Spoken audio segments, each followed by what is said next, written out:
On the northernmost wall of the Moon Valley was a high hill, and on this hill the prince built a great stone castle from which he ruled the vast domain of the many lands he had conquered. The prince took the title of king when he had to come into his new palace. The princess, who by the time the great castle was finished had borne him a twin-born boy and girl, came with him to live in the castle. Thereafter, she had queen for her title.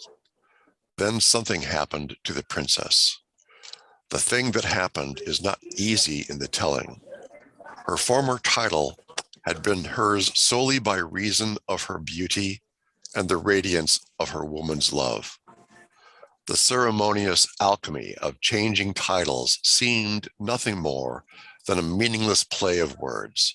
Still, a change came over her when she was made into a queen and made to feel a need for joining in a rule born of decree rather than symbol. The joy in her eyes began to lessen and the radiance to fade from her smile. The cause of it was a thing of great subtlety, a thing which, to be fully understood, needs to be thoughtfully considered. Something also happened to the people of the Moon Princess. All the old cherished dreams made into symbols that had ruled among them began to lose their grandeur. Even life, it seemed, lost much of its old joy and meaning. The cause of this was also subtle, but it is easier in the telling. Once the protector of each home had himself been a sovereign.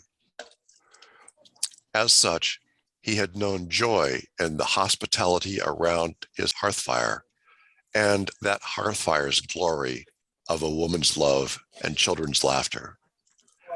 This joy gave meaning to the readiness and skill with which he would meet in personal combat anyone who showed disrespect to his hearthfire, a readiness that taught the goodness of life to those insensitive enough to need teaching and made vulture food of those motivated by malice.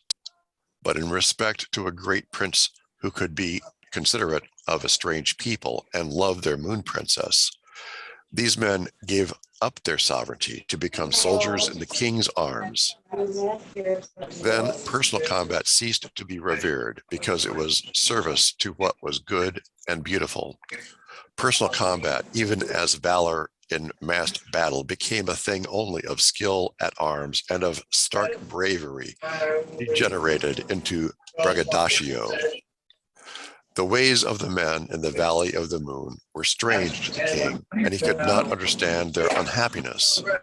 But he was sad at the sadness of his queen, who had been the Moon Princess. He wanted to undo the harm he had done to her valley. Attempting this, he proclaimed that the old practice of Silentag should be observed throughout the whole of his vast kingdom. The observation was accepted as a good practice, but it was just accepted. It did not glow with life and joy. The king's decree was a hollow honor paid to the girl who, one night on a lit hill, had stood before him by a campfire. That girl seemed no more, and the old spirit did not return to her valley. The open house of Silentag time could not give understanding between those from rival groups, whose custom of rivalry with others, always considered as groups, had been brought from the kingdom of the sun. The custom of group rivalry had been created to give a feeling of mass spirit to men, and consequent unity to an army in battle. The dissolving of each man's separate spirit into a spirit of group solidarity was a subtle thing of catchphrases, uniformity of manner, and uniformity of battle dress. But Selene, looking on, saw a terrible alchemy at work. The same terrible alchemy that had turned into a ruling queen, a woman who had been a princess because she glowed with a woman's love and a woman's beauty. She looked at the men she had once seen as clear-eyed in their dreams and stalwart in upholding them. In their place, she now saw only uniform battle dress covering men who were ever more faceless. The effects of the subtle alchemy were not subtle. Great sadness fell over all the land. It fell most heavily over the queen, who had once been a princess. After Princess Selene moved with her twin-born babies into the great castle and took the title of queen, she died, many said, because her heart was broken. The king then became harsher in his discipline and fiercer in war because there was no moon princess by his side. After many long years of increasing hardness, he also died.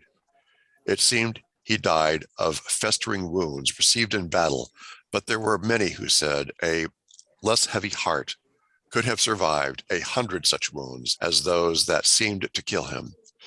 He was buried beside the moon princess in the depth of the snow-coppered forest, the same forest out of which she first came to him. There, together as part of the earth, they still lie, and one great tree grows out of the grove where both are buried. So that's the end of the first part of The Moon Princess and Kris Kringle. And that next one I'll read will be about Kris Kringle. That'll be the second part of the story.